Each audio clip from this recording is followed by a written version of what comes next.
시편 105편 1절에서 11절입니다. 키워드는 여호와를 구하는 자들, 신실한 하나님의 백성, 순종의 열매입니다. 여호와께 감사하고 그의 이름을 불러아르며 그가 하는 일을 만민 중에 알게 할지어다. 그에게 노래하며 그를 찬양하며 그의 모든 기이한 일들을 말할지어다. 그의 거룩한 이름을 자랑하라. 여호와를 구하는 자들은 마음이 즐거울지로다. 여호와와 그의 능력을 구할지어다. 그의 얼굴을 항상 구할지어다. 그의 종 아브라함의 후손 곧 택하신 야곱의 자손, 너희는 그가 행하신 기적과 그의 이적과 그의 입의 판단을 기억할지어다. 그는 여호와 우리 하나님이시라. 그의 판단이 온 땅에 있도다. 그는 그의 언약 곧 천대에 걸쳐 명령하신 말씀을 영원히 기억하셨으니 이것은 아브라함과 맺은 언약이고 이삭에게 하신 맹세이며 야곱에게 세우신 율례 곧 이스라엘에게 하신 영원한 언약이라. 이르시기를 내가 가나안 땅을 내게 주어 너희에게 할당된 소유가 되게 하리라 하셨도다. 아멘. 시편 105편은 하나님께서 자기 백성에게 행하신 역사를 노래합니다. 아브라함과 맺으신 언약부터 약속의 땅으로 들어간 날까지의 역사를 노래합니다. 이 노래는 과거에 행하신 하나님의 역사를 기억하게 하며 그 토대 위에서 자신들의 오늘과 내일을 돌아보고 삶으로 이어가게 합니다. 역사는 일어난 일들을 모두 기록할 수 없기 때문에 그중 일부를 선택적으로 남기게 됩니다. 무엇이 중요하고 기록할 만한 일인지 정하는 일이 선행되는 것입니다. 의도하든 그렇지 않든 역사가의 생각이 반영되는 것입니다. 시편 105편은 구약 이스라엘의 역사를 그렇게 기록하고 노래하게 하면서 하나님의 역사를 어떻게 바라보아야 하는지 그리고 그 기초 위에 어떻게 살아가야 할지를 제시하고 있다고 할 수 있습니다.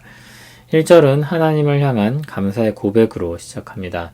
시편 105편은 하나님께 감사하고 그의 이름을 높이며 그리고 온 세상에 하나님이 행하신 일을 만민 중에 알게 하라고 말합니다.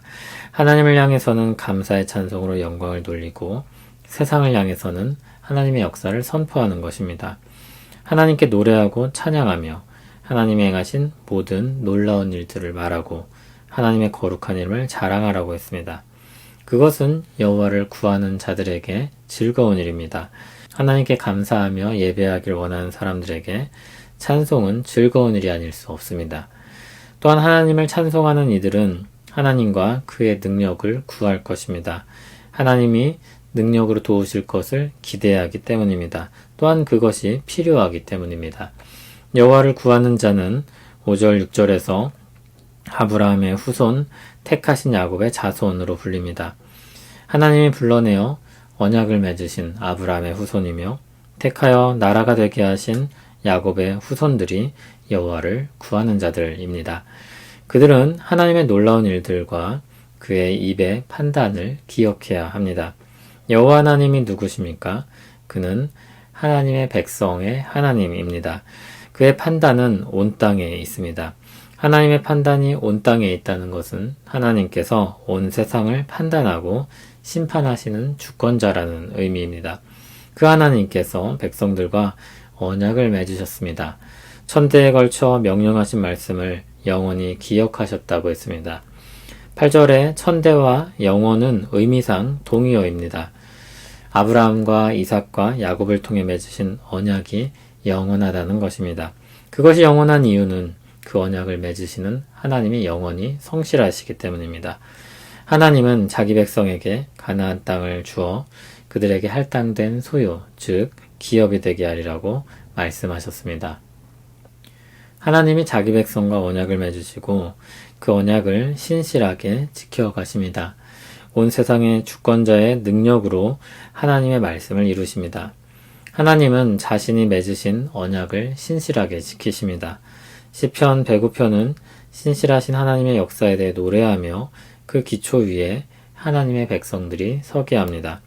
신명기 7장 9절은 신실하신 하나님이 하나님을 사랑하고 그의 계명을 지키는 자에게 천대까지 그 언약을 이행하고 인애를 베푸신다고 말씀합니다. 하나님의 신실하심이 영원한 복을 말할 수 있는 근거입니다. 우리는 예수 그리스도의 신실하심으로 영원한 새 언약을 맺은 백성입니다. 불성실한 세상에서 불의한 사람들에게 성실하심으로 구원의 은혜를 베푸신 하나님의 백성입니다.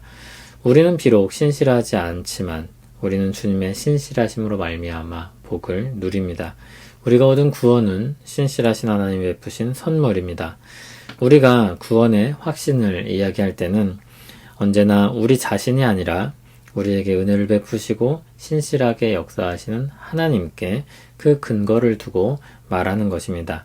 빌립보서 1장 6절의 고백처럼 하나님이 시작하신 선한 일을 끝까지 이루실 것을 믿고 신뢰하고 선포하는 것입니다. 그리고 신실하신 하나님의 백성으로서 우리는 마땅히 충성하며 살기를 힘쓰는 것입니다. 신실하신 하나님의 은혜를 입은 사람들로서 신실한 하나님의 백성으로 충성스럽게 살려고 애쓰는 것입니다. 열매로 그들을 알리라는 주님의 말씀은 우리가 다른 나무가 되어야 한다는 말씀이 아니라 우리가 하나님이 심으신 좋은 나무이므로 마땅히 좋은 열매를 맺어야 한다는 말씀입니다. 우리는 포도나무이신 예수 그리스도께 접붙임을 받은 사람들입니다. 그러므로 우리는 좋은 포도를 열매 맺게 될 것입니다. 물론 우리는 식물이 아니기 때문에 적극적으로 힘써 주께 속한 사람임을 나타내야 합니다. 식물처럼 전적으로 농부에 의해 열매를 맺는 것이 아니라 하나님의 말씀에 충성스러운 순종으로 반응하여 열매를 맺는 것입니다. 그래서 주님은 이 말씀을 사람들에게 하시는 것입니다. 주님은 좋은 나무에서 좋은 열매를 맺게 된다는 말씀과 함께 하늘에 계신 아버지의 뜻대로 행하는 것에 대해 이어 말씀하셨습니다.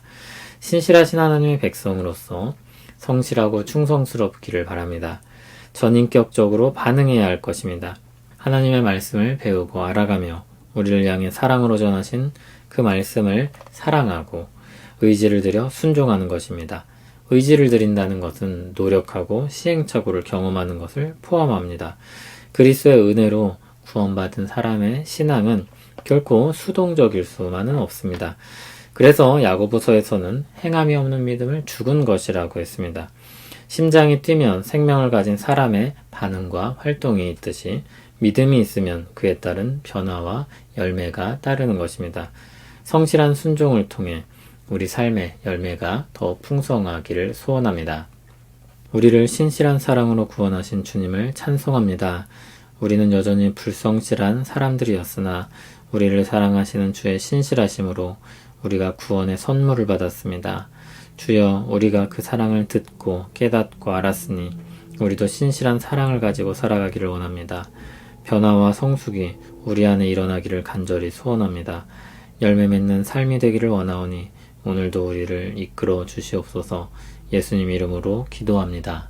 아멘.